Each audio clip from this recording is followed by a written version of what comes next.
नमस्कार। एक बार फिर से आप सभी का एग्ज़ाम गुरुजी भाई अरविंद सर यूट्यूब चैनल में तहे दिल से हार्दिक स्वागत है। देखिए, उत्तर प्रदेश पुलिस कांस्टेबल री एग्ज़ाम 2024 के लिए वॉल्यूम नंबर 2 का मॉडल पेपर नंबर 4 आज के इस वीडियो में कंप्लीट किया जाएगा। इसके पहले मॉडल पेपर 3 तक अच्छे से कंप्लीट हो गया है। अगर आपने नहीं देखा है तो चैनल की प्लेलिस्ट में जाइए, यूपी पुलिस कांस्टेबल री एग्ज़ाम 2024 मॉडल पेपर के नाम से प्लेलिस्ट बनी है, वहाँ से आप देख सकते हैं। अदरवाइज़ वीडियो के नीचे डिस्क्रिप्शन बॉक्स में प्लेलिस्ट की लिंक मैंने दे रखी है, टेलीग्राम की लिंक मैंने दे रखी है, आप डिस्क्रिप्शन बॉक्स को एक बार जरूर चेक कर लीजिएगा। आइए गाइस, आज के इस इंपॉर्टेंट वीडियो की शुरुआत करते हैं। और आप एक बात अच्छे से जानते हो कि अब एग्ज़ाम से संबंधित आपको तनिक भी गाइस ये नहीं सोचना है कि पेपर कब तक होगा, क्योंकि आपको ये बात अच्छे से पता चल गई है कि पेपर आपका जो है ये जुलाई में हो ही जाएगा, ये तो कंफर्म हो गया है। तो इस वजह से आपके पास 1 महीने का समय है और 1 महीने में भी आप चाहो तो बहुत कुछ कर सकते हो। आइए गाइस, आज के इस इंपॉर्टेंट वीडियो की शुरुआत करते हैं और मॉडल पेपर नंबर 4 के पहले सवाल को रखते हैं। ये वॉल्यूम 2 का है मॉडल पेपर 4। इसके पहले मॉडल पेपर 3 कंप्लीट हो चुके हैं। आइए मॉडल पेपर 4 के पहले सवाल को देखते हैं। पहला सवाल आपसे क्या कह रहा है, दोनों लैंग्वेज में सवाल है, हिंदी अंग्रेजी दोनों में है। सवाल है कि किस देश को जोगियों का देश या फिर हर्मिट किंगडम के नाम से जाना जाता है। किस देश को जोगियों का देश या फिर हर्मिट किंगडम के नाम से जाना जाता है।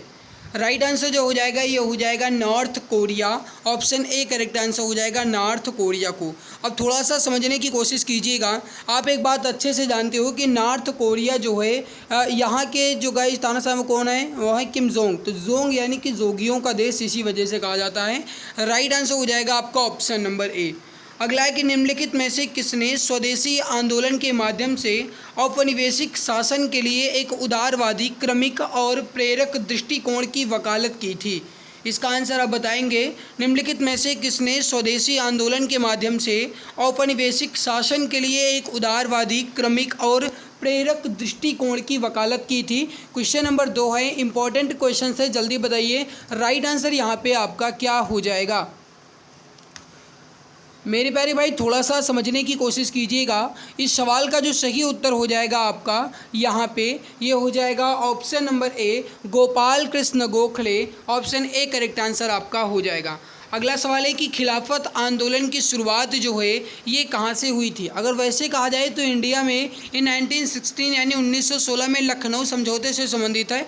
लेकिन अगर ये ऑल वर्ल्ड की बात की जाए तो गाइस ये तुर्की से इन्होंने स्टार्ट किया था, तो तुर्की ये राइट आंसर हो जाएगा आपका डी आंसर। खिलाफत आंदोलन की शुरुआत जो है ये तुर्की से हुई थी, डी आंसर राइट आंसर हो जाएगा। अगला सवाल है आपके सामने कि बोधिसत्व की अवधारणा इनमें से किससे संबंधित है। The concept of Bodhisattva is related to which of the following. Guys फटाफट आंसर दीजिए। राइट आंसर यहाँ पे क्या हो जाएगा। सही आंसर हो जाएगा क्वेश्चन नंबर 4 का आपका ये हो जाएगा महायान बौद्धिज्म यानी महायान बौद्ध धर्म। राइट आंसर हो जाएगा डी आंसर महायान बौद्ध धर्म। बोधिसत्व की अवधारणा जो है महायान बौद्ध धर्म से संबंधित है। राइट आंसर हो जाएगा आपका डी आंसर। अगला है कि फरवरी 1919 में सत्याग्रह सभा की स्थापना किसके द्वारा की गई थी। फरवरी 1919 में सत्याग्रह सभा की स्थापना किसके द्वारा की गई थी। क्वेश्चन नंबर 5 है। राइट आंसर जो हो जाएगा ये हो जाएगा एम के गांधी या मोहनदास करमचंद गांधी या जिन्हें आप महात्मा गांधी के नाम से जानते हैं। डी आंसर राइट आंसर हो जाएगा। तो यहाँ पे सही आंसर हो जाएगा आपका डी आंसर। मोहनदास करमचंद गांधी ने फरवरी 1919 में सत्याग्रह सभा की स्थापना की थी। राइट आंसर जो हो जाएगा ये हो जाएगा डी आंसर। अगला है कि रियाल किस देश की मुद्रा है। रियाल जो है किस देश की मुद्रा है। Question number 6। सही आंसर हो जाएगा आपका ये हो जाएगा ऑप्शन नंबर सी, ब्राज़ील की है। सही आंसर हो जाएगा ऑप्शन नंबर सी, ब्राज़ील। रियाल जो है किस देश की मुद्रा है, ब्राज़ील की है। अगर ब्राज़ील की कैपिटल की बात की जाए यानी ब्राज़ील की जो राजधानी है ये क्या है, तो ध्यान रखिएगा ब्राज़ील की राजधानी है ब्राज़ीलिया। यहाँ पे राइट हो जाएगा आंसर सी। अगला है कि विश्व पर्यावरण दिवस किस वर्ष मनाया गया था। पहला जो विश्व पर्यावरण दिवस है ये किस वर्ष मनाया गया था। विश्व पर्यावरण दिवस यानी कि वर्ल्ड इन्वायरमेंट डे, ये पहला विश्व पर्यावरण दिवस ये जो है कब मनाया गया था। देखिए विश्व पर्यावरण दिवस जो है ये हर साल 5 जून को मनाया जाता है। और मेरे प्यारे भाई ये जो विश्व पर्यावरण दिवस है ये किस वर्ष मनाया गया था। राइट आंसर हो जाएगा 1972 यानी 1972। Option number C correct answer आपका हो जाएगा 1972 में। Option number C correct answer आपका यहाँ पे हो जाएगा। आगे बढ़ते हैं, अगला सवाल देखते हैं। अगला सवाल क्या कह रहा है? अगला है कि राष्ट्रीय खेल दिवस कब मनाया जाता है? राष्ट्रीय खेल दिवस कब मनाया जाता है, इसका आंसर आप बताएंगे। देखिए सही आंसर हो जाएगा मेजर ध्यानचंद के जन्मदिवस के उपलक्ष्य में 29 अगस्त को हर साल राष्ट्रीय खेल दिवस मनाया जाता है। डी आंसर राइट आंसर हो जाएगा 29 अगस्त को। तो राष्ट्रीय खेल दिवस कब मनाया जाता है? 29 अगस्त। डी आंसर राइट आंसर आपका हो जाएगा। अगला है कि कविता संग्रह गीतांजलि के लेखक कौन है? क्वेश्चन नंबर 9 है, कविता संग्रह गीतांजलि के लेखक कौन है? राइट आंसर हो जाएगा यहाँ पे ये हो जाएगा Rabindranath Tagore. Option A correct answer हो जाएगा रविंद्रनाथ टैगोर। देखिए रविंद्रनाथ टैगोर जो हैं इन्होंने गीतांजलि लिखा है। ऑप्शन नंबर ए आपका करेक्ट आंसर यहाँ पे हो जाएगा। अगला सवाल है कि हिंद स्वराज नामक पुस्तक इनमें से किसने लिखा है?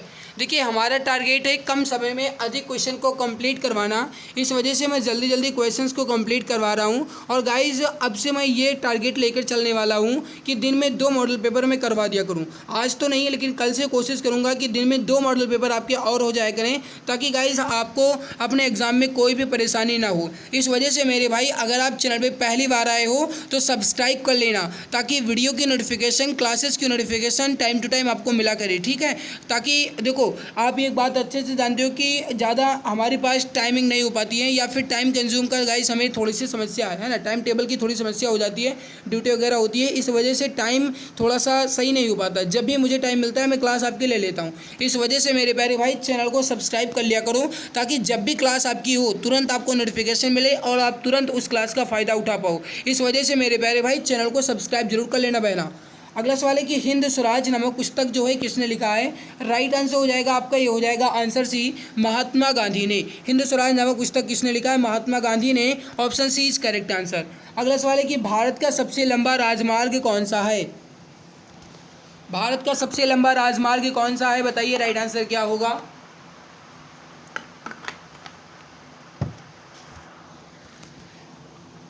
सही आंसर हो जाएगा आपका ये हो जाएगा NH44, यानी कि नेशनल हाईवे 44 जो है ये भारत का सबसे लंबा राजमार्ग है। ऑप्शन नंबर ए आपका करेक्ट आंसर हो जाएगा। अगला सवाल है कि गोल्डन फाइबर के रूप में किसे जाना जाता है? What is known as golden fibre? Golden fibre के रूप में किसे जाना जाता है? राइट आंसर हो जाएगा आपका यहाँ पे ये हो जाएगा जूट को। ऑप्शन सी करेक्ट आंसर हो जाएगा जूट। जूट को गोल्डन फाइबर के रूप में जाना जाता है। इस वजह से स्वर्ण क्रांति जो है किससे संबंधित है? तो ये गाइज आपके जूट से भी संबंधित है, इस बात को भी ध्यान रखिएगा। अगला है कि भारत में कौन सा राज्य गेहूँ का एक अग्रणी उत्पादक राज्य है? भारत में गेहूं का अग्रणी उत्पादक राज्य कौन सा है? क्वेश्चन नंबर 13 बताइए राइट आंसर यहाँ पे क्या हो जाएगा? सही आंसर हो जाएगा Uttar Pradesh. Option C is correct answer. Uttar Pradesh जो है ये भारत में गेहूं का अग्रणी राज्य है। ऑप्शन सी करेक्ट आंसर आपका हो जाएगा। सो गाइस यहाँ पे ऑप्शन सी जो है आपका ये राइट आंसर हो जाएगा। जो भी बता रहे हैं ऑप्शन सी राइट होगा। अगला है कि केंद्रीय धान अनुसंधान संस्थान इनमें से किस शहर में स्थित है? In which of these cities is the central rice research institute located? बताइए राइट आंसर क्या हो जाएगा? Question number 14। देखिए सही आंसर हो जाएगा आपका ये हो जाएगा कटक में है। Option number D correct answer हो जाएगा कटक। देखिए केंद्रीय चावल अनुसंधान संस्थान कहा जाए या केंद्रीय धान अनुसंधान संस्थान कहा जाए, बात एक ही है। ये दोनों जो है आपका ये कटक में ही है। ऑप्शन नंबर डी आपका करेक्ट आंसर हो जाएगा। अगला है कि भारत के किस राज्य में सबसे अधिक वन क्षेत्र है? भारत के किस राज्य में सबसे अधिक वन क्षेत्र है? क्वेश्चन नंबर 15 का राइट आंसर हो जाएगा वी आंसर मध्य प्रदेश में। ऑप्शन बी करेक्ट आंसर हो जाएगा मध्य प्रदेश में। भारत के किस राज्य में सबसे अधिक वन क्षेत्र है? मध्य प्रदेश में। ऑप्शन बी करेक्ट आंसर आपका हो जाएगा। अगला सवाल है कि थायराइड ग्रंथि की जांच में कौन से रेडियो एक्टिव पदार्थ होते हैं? थायराइड ग्रंथि की जांच में कौन सा रेडियो एक्टिव पदार्थ होता है? क्वेश्चन नंबर 16 इंपॉर्टेंट क्वेश्चन है, फटाफट बताइए सही आंसर यहाँ पे क्या हो जाएगा। देखिए थायराइड ग्रंथि की जांच में कौन सा एक रेडियो एक्टिव पदार्थ होता है? सही आंसर जो हो जाएगा आपका ये हो जाएगा रेडियो आयोडीन 131। सही आंसर हो जाएगा फर्स्ट ऑप्शन रेडियो आयोडीन 131। अगला सवाल है आपके सामने, मनुष्य में मादा जनन अंग से किस हार्मोन का स्त्राव होता है? आपको बताना है कि मनुष्य में मादा जनन अंग से किस हार्मोन का स्त्राव होता है। Question number 17 which hormones is secreted from the female reproductive organs in humans? Right answer जो हो जाएगा क्वेश्चन नंबर 17 का ये हो जाएगा एस्ट्रोजन हार्मोन। करेक्ट आंसर हो जाएगा फर्स्ट ऑप्शन एस्ट्रोजन हार्मोन। अगला है आपके सामने कि राष्ट्रीय मानवाधिकार आयोग के वर्तमान अध्यक्ष कौन है? राष्ट्रीय मानवाधिकार आयोग के वर्तमान अध्यक्ष कौन है? Question number 18। राइट आंसर जो हो जाएगा ये हो जाएगा justice Arun Kumar Mishra. Option number A correct answer हो जाएगा न्यायमूर्ति अरुण कुमार मिश्रा। ये जो है राष्ट्रीय मानवाधिकार आयोग नेशनल ह्यूमन राइट्स कमीशन के वर्तमान अध्यक्ष हैं, चेयरमैन हैं। ऑप्शन ए करेक्ट आंसर आपका यहाँ पे हो जाएगा। आगे बढ़ते हैं। अगला है कि निम्नलिखित में से कौन साइबर अपराधियों द्वारा नहीं किया जाता है? आपको बताना है कि इसमें कौन साइबर अपराधियों द्वारा नहीं किया जाता है। अनऑथोराइज्ड अकाउंट एक्सेस, अनाधिकृत खाता पहुंच, ये भी किया जाता है। ट्रोजन को बॉटनेट के रूप में इस्तेमाल करते हुए बड़े पैमाने पर हमला, ये भी किया जाता है। ईमेल स्पूफिंग और स्पैमिंग, ये भी किया जाता है। लेकिन किसी भी प्रणाली में भेद्यता की रिपोर्ट करे, ये जो है ये साइबर अपराधियों द्वारा नहीं किया जाता। डी आंसर आपका राइट आंसर हो जाएगा। अगला है कि नौकरी खोजने, पेशेवर से जुड़े रहने और नए कर्मचारियों की भर्ती के अलावा डैश हमें अनुभवी कर्मचारियों की सलाह से अपने व्यवसाय को बढ़ावा देने में भी मदद करता है। इसमें से कौन सा सोशल मीडिया अकाउंट है? देखिए, फेसबुक होगा नहीं, ट्विटर होगा नहीं, इंस्टाग्राम होगा नहीं, लिंक्ड इन होगा आपका। ए आंसर राइट हो जाएगा, linked in. Option A correct answer हो जाएगा। अगला है कि भारत और नेपाल के बीच संयुक्त सैन्य प्रशिक्षण अभ्यास सूर्य किरण कहाँ आयोजित किया गया था? देखिए, संयुक्त सैन्य प्रशिक्षण अभ्यास सूर्य किरण जो है ये भारत और नेपाल के बीच आयोजित किया जाने वाला एक सैन्य अभ्यास है जो उत्तराखंड में आयोजित किया गया था। फर्स्ट ऑप्शन आपका राइट आंसर हो जाएगा, उत्तराखंड में। तो जो भी गाइज ऑप्शन नंबर ए बता रहे उत्तराखंड, बिल्कुल सही आंसर आपका हो जाएगा। क्वेश्चन नंबर 22 है आपके सामने कि भामाशाह पशु बीमा योजना किस राज्य की योजना है? भामाशाह पशु बीमा योजना किस राज्य की योजना है? राइट हो जाएगा आपका, ये हो जाएगा ऑप्शन नंबर सी, राजस्थान की। Option number C correct answer हो जाएगा, राजस्थान की। भामाशाह पशु बीमा योजना राजस्थान की बीमा योजना है। Option number C correct answer आपका हो जाएगा। नेक्स्ट सवाल है आपके सामने कि कुंभ के आयोजन में नवग्रहों में से किन ग्रहों की भूमिका महत्वपूर्ण मानी जाती है? कुंभ के आयोजन में नवग्रहों में से किन ग्रहों की भूमिका सबसे महत्वपूर्ण मानी जाती है? दिए गए ऑप्शन को ध्यान दिया जाए तो सूर्य, चंद्र, शनि, इन तीनों ग्रहों की भूमिका महत्वपूर्ण मानी जाती है। दैट आंसर जो राइट आंसर हो जाएगा आपका ये हो जाएगा all of these. D answer right हो जाएगा। अगला है आपके सामने कि निम्नलिखित में से कौन सी एजेंसी भारत में साइबर सुरक्षा के नोडल एजेंसी के रूप में कार्य करती है? Which of the following agencies act as the nodal agency for cyber security in India? बताइए राइट आंसर क्या हो जाएगा। क्वेश्चन नंबर 24 एंड ये क्वेश्चन जो है आपका ये बहुत ज़्यादा इंपॉर्टेंट है। बताइए सही आंसर क्या हो जाएगा। सही आंसर हो जाएगा आपका यहाँ पे ये हो जाएगा सूचना एवं प्रौद्योगिकी मंत्रालय, ministry of information and technology. Option C correct answer आपका हो जाएगा। अगला है आपके सामने क्वेश्चन नंबर 25 है कि शाकंभरी देवी मेला उत्तर प्रदेश के किस जिले में आयोजित होता है?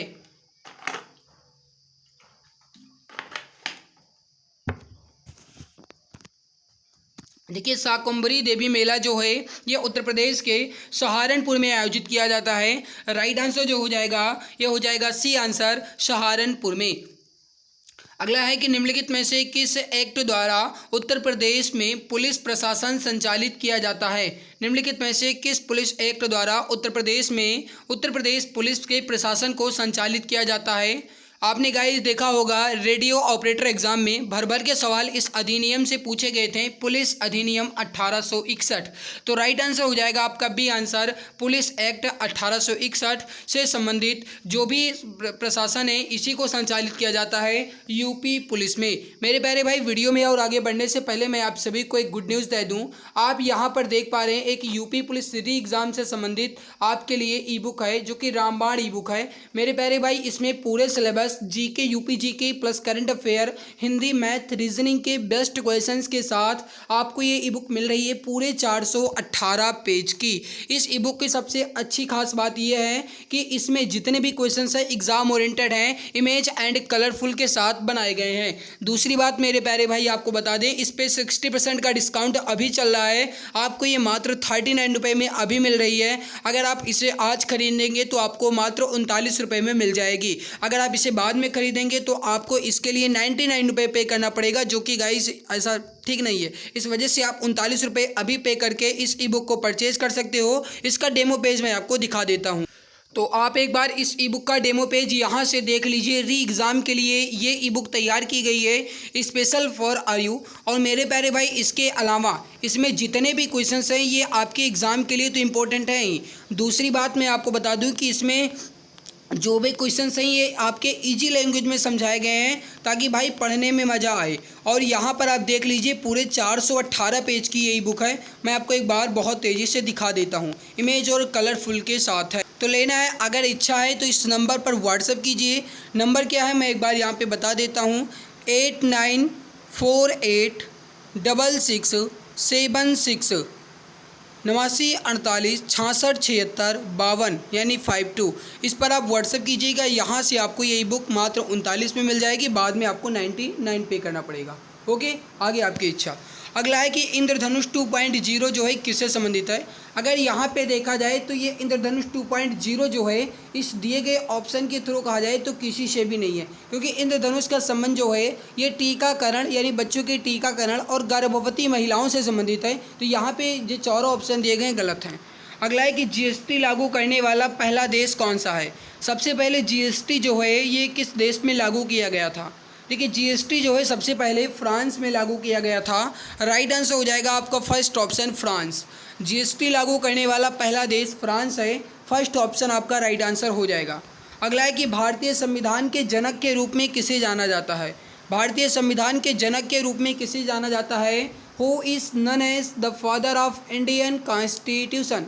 राइट आंसर हो जाएगा डॉक्टर भीमराव अंबेडकर को। डॉक्टर भीमराव अंबेडकर जी को भारतीय संविधान के जनक के रूप में जाना जाता है। फर्स्ट ऑप्शन आपका राइट आंसर हो जाएगा। तो जो भी हमारे प्यारे भाई बहन ऑप्शन नंबर ए बता रहे हैं बिल्कुल सही हो। नेक्स्ट सवाल है क्वेश्चन नंबर 30 है, भारत के राज्यसभा सदस्यों के अप्रत्यक्ष चुनाव के संवैधानिक प्रावधान को किस देश से अपनाया गया था। इसका आंसर आप बताएंगे। सही आंसर यहाँ पे क्या हो जाएगा। इंपॉर्टेंट सवाल है, फटाफट बताइए सही आंसर क्या हो जाएगा। India's constitutional provision of indirect election of Rajya Sabha members was adopted from which country. देखिए, राइट हो जाएगा आपका, ये हो जाएगा दक्षिण अफ्रीका से। वी आंसर राइट आंसर हो जाएगा। आप जानते ही हैं दक्षिण अफ्रीका से ही भारतीय संविधान में संशोधन करने की जो अवधारणा ये ली गई है। तो यहाँ पे राइट क्या हो जाएगा आपका, वी आंसर। आगे बढ़ते हैं। अगला है कि निम्नलिखित में से कौन सा एक विषय समवर्ती सूची के अंतर्गत आता है। समवर्ती सूची की अवधारणा जो है ये ऑस्ट्रेलिया के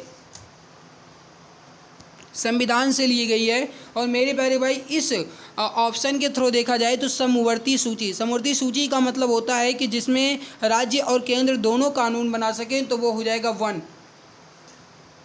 राइट हो जाएगा आपका ऑप्शन नंबर ए। बल्कि यहाँ पे जो आपका पुलिस है ये आपका हो जाएगा राज्य सूची के अंतर्गत, व्यापार भी आपका हो जाएगा यहाँ पे राज्य सूची के अंतर्गत, रक्षा भी आपका हो जाएगा इसी के अंतर्गत। अगला सवाल है आपके सामने कि इनमें से कौन सा पश्चिम बंगाल का पड़ोसी राज्य नहीं है। 32 नंबर सवाल है, इनमें से कौन सा एक पश्चिम बंगाल का पड़ोसी राज्य नहीं है। सही आंसर हो जाएगा आपका यहाँ पे option number A, Meghalaya. Meghalaya जो है ये पश्चिम बंगाल का पड़ोसी राज्य नहीं है, बल्कि अगर देखा जाए तो झारखंड, उड़ीसा, सिक्किम ये है, लेकिन मेघालय नहीं है। राइट आंसर हो जाएगा आपका ऑप्शन नंबर ए। आगे बढ़ते हैं। अगला सवाल है कि राज तरंगिणी के लेखक कौन है। राज तरंगिणी के लेखक कौन है, इसका आंसर आप बताएंगे फटाफट। सही आंसर यहाँ पे क्या हो जाएगा। सही आंसर हो जाएगा आपका ऑप्शन नंबर डी, कल्हड़ जो हैं राज तरंगिणी के लेखक हैं। सही आंसर हो जाएगा आपका ऑप्शन नंबर डी। अगला है कि जयपुर की विख्यात इमारत हवा महल एक बहुस्तरीय महल सवाई प्रताप सिंह द्वारा कब बनाई गई थी। देखिए, हवा महल जो है ये सवाई प्रताप सिंह ने बनवाया था, ये बात आप जानते ही हैं, बट ये कब बनवाया गया था ये पूछा गया है। राइट हो जाएगा 1799 में। Option number C correct answer आपका हो जाएगा 1799 में। अगला है कि प्रख्यात समाज सुधारक और महिला शिक्षा के लिए कार्य करने वाली पंडिता रमाबाई सरस्वती किस भाषा की महान विदुषी थीं। आपको बताना है कि प्रख्यात समाज सुधारक और महिला शिक्षा के लिए कार्य करने वाली पंडिता रमाबाई सरस्वती किस भाषा की एक महान विदुषी थीं। राइट हो जाएगा आपका, ये हो जाएगा डी आंसर, संस्कृत भाषा की। ऑप्शन डी करेक्ट आंसर हो जाएगा। अगला है कि भारतीय संविधान निम्नलिखित में से कौन से मौलिक अधिकार की गारंटी नहीं देता। अब यहाँ पे अगर देखा जाए मेरे प्यारे भाई तो यहाँ पे देखो स्वाधीनता का अधिकार, धार्मिक स्वतंत्रता का अधिकार, समानता का अधिकार देता है। बट अब यहाँ पे आप जानते हैं कि संपत्ति के अधिकार को निकाल दिया गया है, संपत्ति के अधिकार को निकाल दिया गया है 44वें संविधान संशोधन 1978 के तहत। और मेरे प्यारे भाई अब इसे विधिक कानून के अंतर्गत आर्टिकल नंबर 300 का के अंतर्गत रख दिया गया है, इस वजह से मौलिक अधिकार की गारंटी नहीं देता। अगला है कि भारतीय संविधान के किस अनुच्छेद में वित्तीय आपातकाल से संबंधित प्रावधान वर्णित हैं। भारतीय संविधान के किस अनुच्छेद में वित्तीय आपातकाल से संबंधित प्रावधान वर्णित हैं। राइट आंसर जो हो जाएगा आपका ये हो जाएगा article 360, option number C correct answer हो जाएगा। आर्टिकल नंबर 360 में वित्तीय आपातकाल से संबंधित है, ये सही आंसर होगा आपका ऑप्शन नंबर सी। अगर आपसे एग्जाम में सवाल ये पूछा जाता है कि अब तक भारत में कुल कितनी बार वित्तीय आपातकाल लगाया गया है, तो ध्यान रखिएगा अब तक कभी भी वित्तीय आपातकाल नहीं लगा है, तो सी आंसर राइट होगा। अगला है कि गणगौर भारत के किस राज्य का एक प्रसिद्ध त्यौहार है। गणगौर भारत के किस राज्य का एक प्रसिद्ध त्यौहार है। राइट आंसर हो जाएगा आपका ये हो जाएगा राजस्थान का, ऑप्शन ए करेक्ट आंसर हो जाएगा। राजस्थान का एक प्रसिद्ध त्यौहार है गणगौर, ऑप्शन नंबर ए आपका राइट आंसर हो जाएगा। गाइस जी के विषय कंप्लीट हुआ, अब हम बढ़ते हैं हिंदी के सब्जेक्ट्स की तरफ, हिंदी के क्वेश्चंस को कंप्लीट करते हैं। बट उससे पहले एक छोटा सा निवेदन है, अगर आप चैनल पे पहली बार आए हैं तो सब्सक्राइब कर लेना, और अगर आपको ये हमारी मेहनत अच्छी लगती है तो वीडियो को लाइक ज़रूर कर देना। मेरे प्यारे भाई आपके लाइक शेयर सब्सक्राइब से ही मुझे मोटिवेशन मिलता है, तो प्लीज़ अगर आप चैनल पे पहली बार आएँ तो सब्सक्राइब जरूर कर लेना, ताकि गाइस आपको क्लास की नोटिफिकेशन भी मिलती रहे, क्योंकि क्लास के नोटिफिकेशन का कोई टाइम नहीं है। इस जब भी मुझे टाइम मिलता है मैं आपकी क्लास ले लेता हूँ, इस वजह से गाइस आप चैनल सब्सक्राइब कर लेना ताकि क्लास की जानकारी आपको मिलती रहे। ओके चलिए हिंदी के क्वेश्चंस को देखते हैं। क्वेश्चन नंबर 39 है, अनुनासिक स्वरों का उच्चारण स्थान कौन सा है। देखिए अनुनासिक स्वरों का उच्चारण स्थान आपसे ये पूछा जा रहा है। राइट जो हो जाएगा आपका ये हो जाएगा नाक और मुंह दोनों। अनुनासिक स्वरों के उच्चारण स्थान कौन से हैं, नाक और मुंह दोनों से होता है, ऑप्शन ए आपका राइट आंसर हो जाएगा। अगला है कि प्रयत्न के आधार पर लय किस प्रकार की ध्वनि है। ये गलत है, ध्वनि लिखा है यहाँ पे, ये राइट होगा आपका ध्वनि, इस तरीके से लिखा है। ओके तो यहाँ पे आपको बताना है प्रयत्न के आधार पर लय जो है किस प्रकार की ध्वनि है।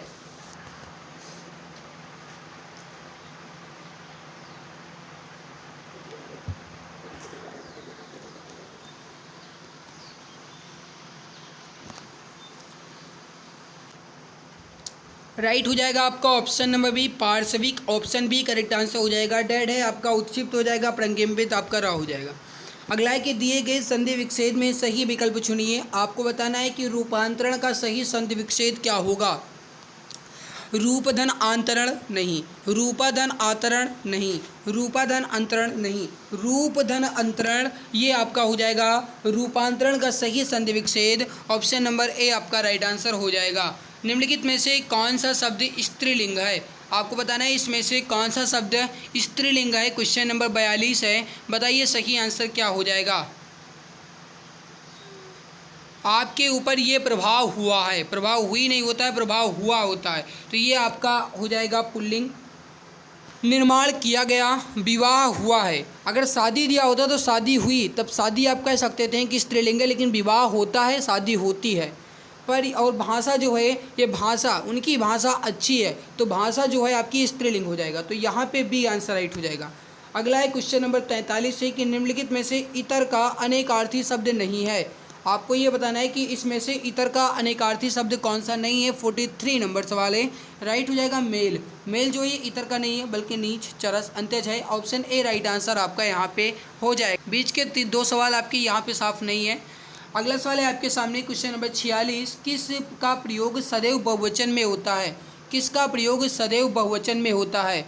देखिए आप जानते हैं कि बहुवचन में अगर प्रयोग कहा जाए तो आपका प्राण हो गया, हस्ताक्षर हो गया, ये जो है आपका ये बहुवचन में होता है, वायु हो गया, और इसके अलावा आपका दर्शन हो गया। देखो दर्शन दिए जाते हैं, दर्शन दिया नहीं। अगर कहा जाता है तो कहते हैं ना कि भगवान ने उनको दर्शन दिए, या भगवान ने हमें दर्शन दिए, या न कि दिया, तो यहाँ पे हो जाएगा आपका ए आंसर। दर्शन जो है आपका सदैव बहुवचन होता है। अगला है 47 नंबर सवाल, क्या कह रहा है कि निम्नलिखित में से योजक चिन्ह कौन सा है। 47 नंबर सवाल है कि योजक चिन्ह कौन सा है, बताइए सही आंसर यहाँ पे क्या हो जाएगा। राइट हो जाएगा आपका, ये हो जाएगा बी आंसर योजक चिन्ह। योजक चिन्ह जो है लगभग या फिर ज़्यादा से ज़्यादा कहा जाए तो ये विपरीत चीज़ों को दर्शाने के लिए होता है, यानी कि द्वंद्व समास में ज़्यादा उपयोग किया जाता है। जैसे लाभ और हानि के बीच योजक चिन्ह का ही प्रयोग होता है, माता पिता के बीच योजक चिन्ह का प्रयोग होता है, पति पत्नी के बीच योजक चिन्ह का प्रयोग होता है, लड़का लड़की के बीच योजक चिन्ह का प्रयोग होता है। इस तरीके से जो विपरीत शब्द के अर्थ को दर्शाते हैं वहाँ पे योजक चिन्ह का प्रयोग किया जाता है। अगला है कि उस विकल्प का चयन करें जो दिए गए वाक्य में क्रिया के भेद वाला सही विकल्प है। और वाक्य दिया गया है रोहन चाय पी कर बैठ गया।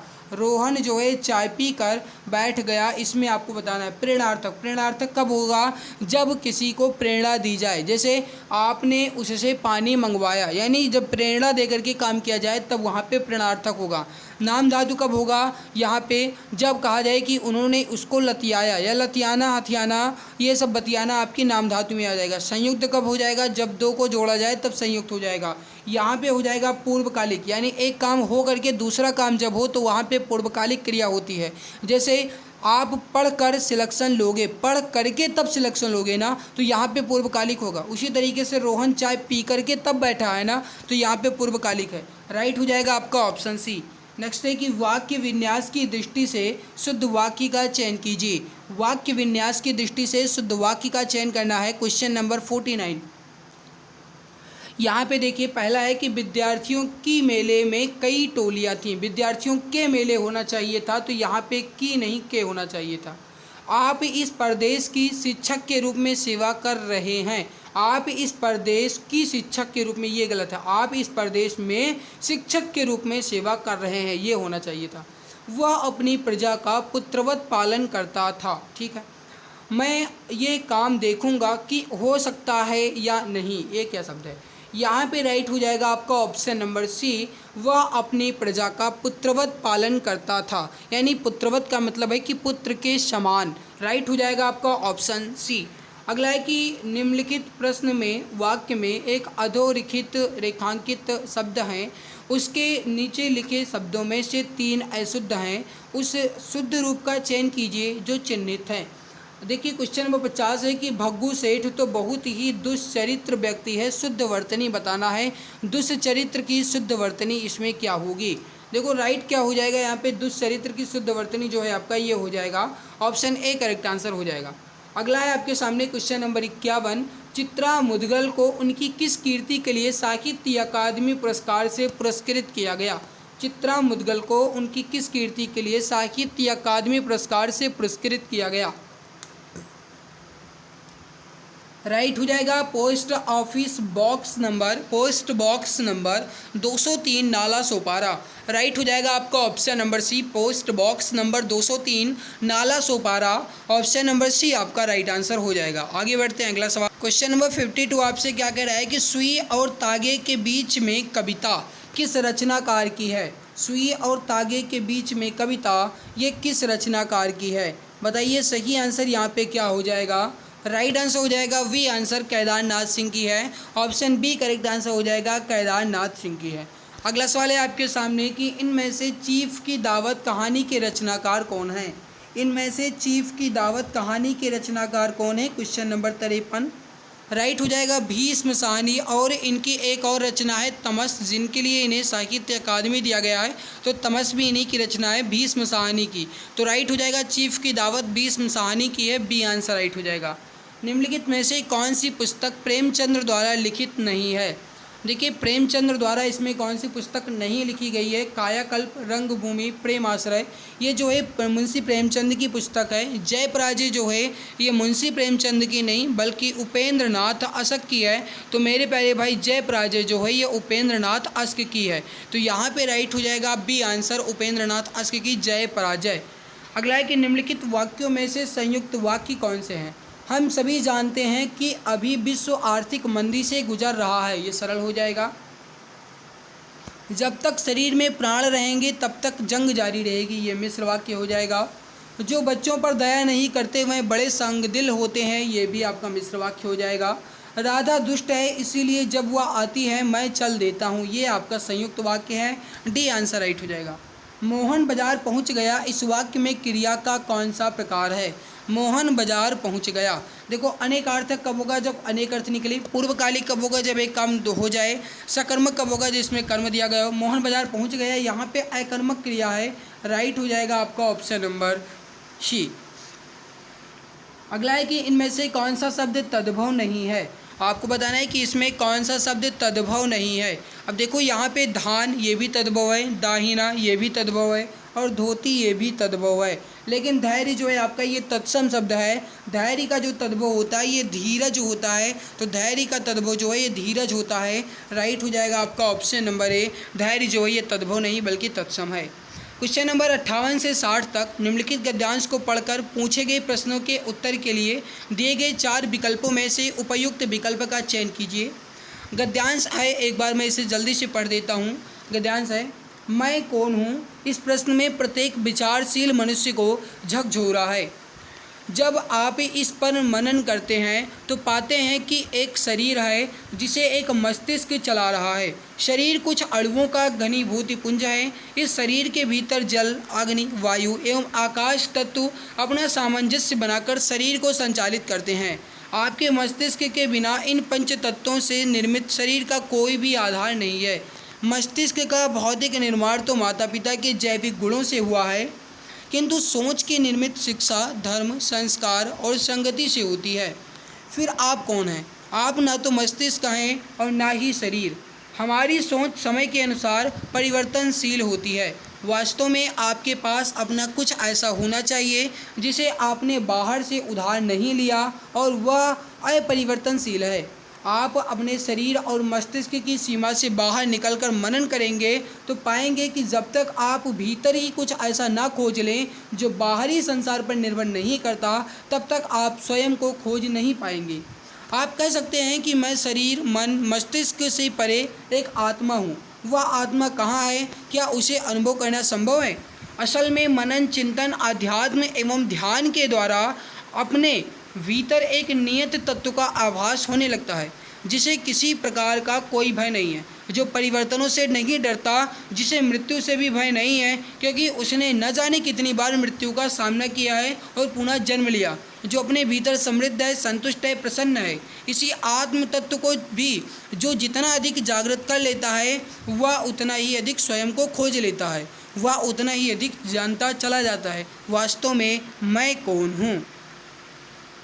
इस दिए गए गद्यांश के अनुसार सवाल है आपके सामने कि निर्भर शब्द में प्रयुक्त उपसर्ग बताइए। निर्भर शब्द में, अब वैसे भी अगर कहा जाए तो ये गद्यांश के अनुसार नहीं, वैसे भी आपसे पूछा जा सकता है कि निर्भर में उपसर्ग कौन सा है। अब देखो यहाँ पे निर्भर में अगर उपसर्ग की बात की जाए तो राइट आंसर जो हो जाएगा आपका ये हो जाएगा निर उपसर्ग है, लेकिन र के नीचे हलंत होना जरूरी है। ऑप्शन सी राइट आंसर हो जाएगा। अगला है कि गद्यांश के अनुसार इस शरीर को कौन चला रहा है। अभी जस्ट आपने देखा कि गद्यांश के अनुसार शरीर को कौन चला रहा है। बताया जा रहा है कि अगर मस्तिष्क नहीं है तो कोई मतलब नहीं है, यानी मस्तिष्क जो है यही शरीर को चला रहा है। वी आंसर राइट आंसर हो जाएगा। दिए गए शब्दों में से कौन अज का अनेकार्थी है? अज का अनेकार्थी कौन सा है? राइट हो जाएगा बकरा। बकरा जो है अज का अनेकार्थी है और अजह जो है बकरी होती है, तो यहाँ पे राइट हो जाएगा आपका बकरा। बकरा जो है अज का अनेकार्थी है।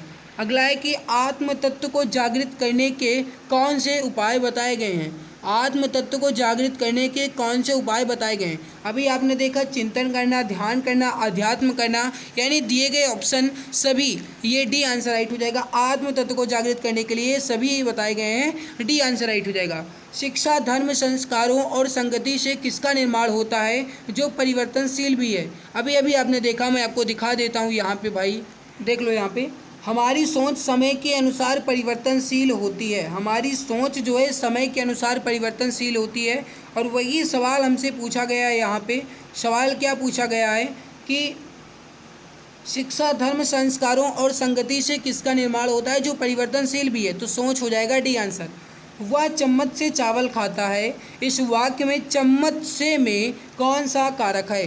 अब देखिए आप जानते हैं कि कारक जो है आपका, ये अगर देखा जाए इसमें चम्मच से में तो आपका करण कारक है। क्योंकि करण कारक क्या कहता है कि करण कारक में से या के द्वारा होता है। ठीक है, अब देखो यहाँ पे वह चम्मच से, तो भी आप कह सकते हैं कि करण है, या चम्मच के द्वारा चावल खाता है तो भी आप कह सकते हैं कि करण कारक है। तो करण कारक हो जाएगा आपका ए, आंसर राइट हो जाएगा। संबंध में क्या होता है, का, की, के, रारी, रे, ये आपका संबंध में होता है। अधिकरण में होता है स्थान का बोध कराया जाता है में और पर। कर्ता में क्या होता है, ने का उपसर्ग लगा होता है। जो करेगा सो भरेगा, रेखांकित शब्द क्या है, जो करेगा सो भरेगा, इस रेखांकित शब्द क्या है, मतलब कौन सा सर्वनाम है।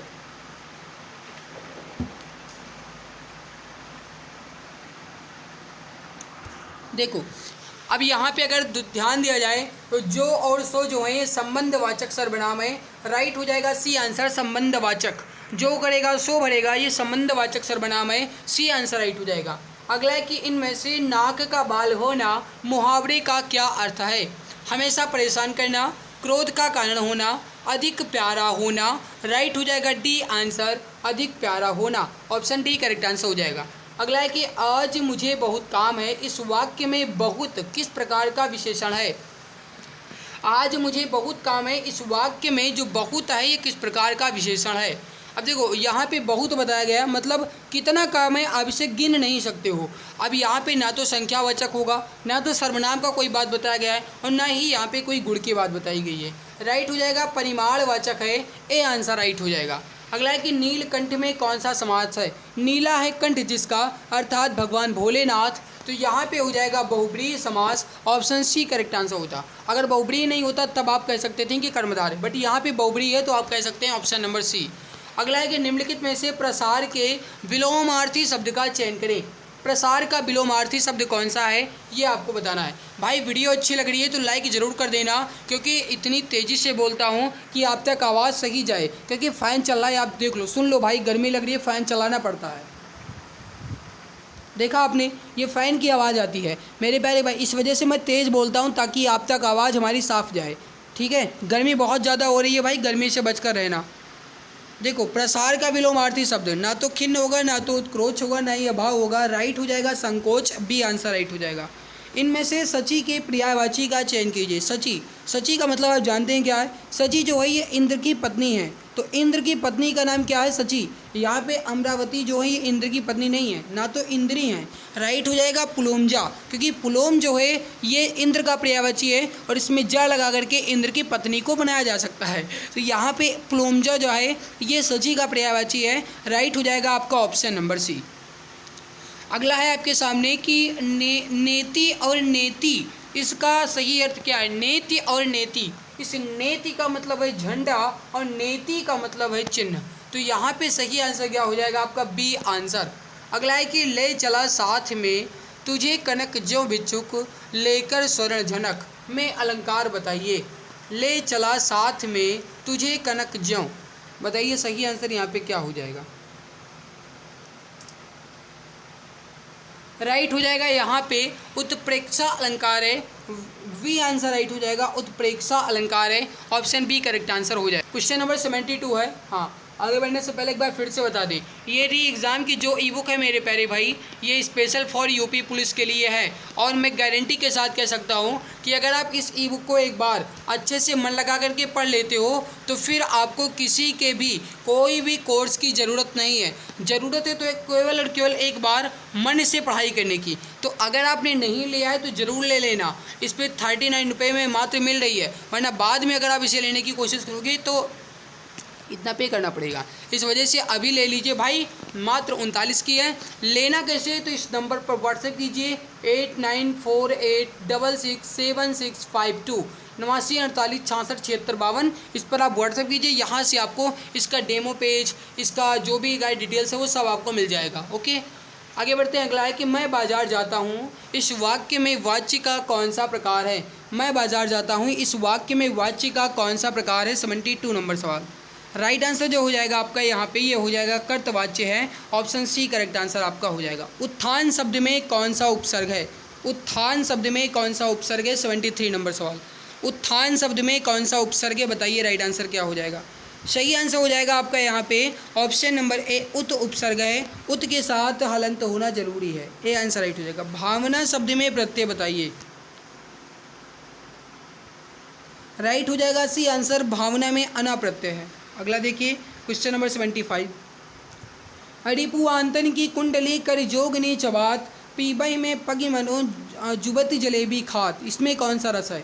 रिपु आंतनु की कुंडली कर जोगनी चबात, पीबई में पागी मनो जुबत जलेबी खात। इसमें जो है ये कौन सा रस है? इसमें जो है ये आपका है विभत्स रस। डी आंसर राइट आंसर हो जाएगा, विभत्स रस। डी आंसर राइट हो जाएगा। बाकी यहाँ पे आपका बचता है रीजनिंग। तो मेरे प्यारे भाई रीजनिंग के सवालों को मैं बाद में करवा दूंगा। रीजनिंग आपका प्लस मैथ आपका ये मैं करवा दूंगा, इसकी टेंशन आपको नहीं लेना है। जीके हिंदी में पहले कंप्लीट करवा दे रहा हूँ पूरे वॉल्यूम 2 के पूरे सेट को। और अगर आप सभी का प्यार सपोर्ट बना रहा तो रीजनिंग मैथ भी कंप्लीट हो जाएगी, और वॉल्यूम 1 के भी जो भी मॉडल पेपर हैं वो भी मैं कंप्लीट करवा दूंगा। इसके पहले कि अगर मॉडल पेपर आपने नहीं देखा है तो प्लीज़ चैनल को प्लेलिस्ट को ज़रूर देख लीजिएगा, वहाँ से आपको सभी मॉडल पेपर मिल जाएंगे और एक बार आप इसे अच्छे से ज़रूर पढ़ लीजिएगा। अगर आप इसे पहले लगाना चाहते हैं इस मॉडल पेपर को तो मेरे प्यारे भाई आप इसका पूरा मतलब सॉफ्ट कॉपी भी मंगा सकते हैं और हार्ड कॉपी भी मंगा सकते हैं। हार्ड कॉपी के लिए फ्लिपकार्ट पे जाइए, सॉफ्ट कॉपी के लिए अगर आपके पास कैपेबिलिटी नहीं है, अगर आप नहीं खरीद सकते हो तो मैं आपको इसकी PDF दे दूंगा। ओके, बाकी मेरे प्यारे भाई अगर आपको ये हमारी मेहनत अच्छी लगी है तो लाइक ज़रूर कर दिया करो, और आपके लाइक शेयर सब्सक्राइब से मुझे मोटिवेशन मिलता है, ये बात आप जानते ही हो। तो प्लीज़ एक बार जो भी मित्र वीडियो को लाइक नहीं किए मैं लाइक कर देंगे, और कमेंट सेक्शन में मुझे कमेंट करके ज़रूर बताइएगा कि आज की हमारी मेहनत आप सभी को कैसी लगी। और मेरे प्यारे भाई ये जो सीरीज चल रही है वॉल्यूम 2 की मॉडल पेपर की, ये आपको कैसी लग रही है कमेंट सेक्शन में मुझे कमेंट करके ज़रूर बताना। तो आज की इस बेहतरीन लाजवाब क्लास में से नहीं मिलते हैं इसके बाद एक और नई क्लास में। तब तक के लिए खुश रहिए, मुस्कुराते रहिए, जी जान शिद्दत के साथ लगे रहिए। जय हिंद, जय भारत, वंदे मातरम।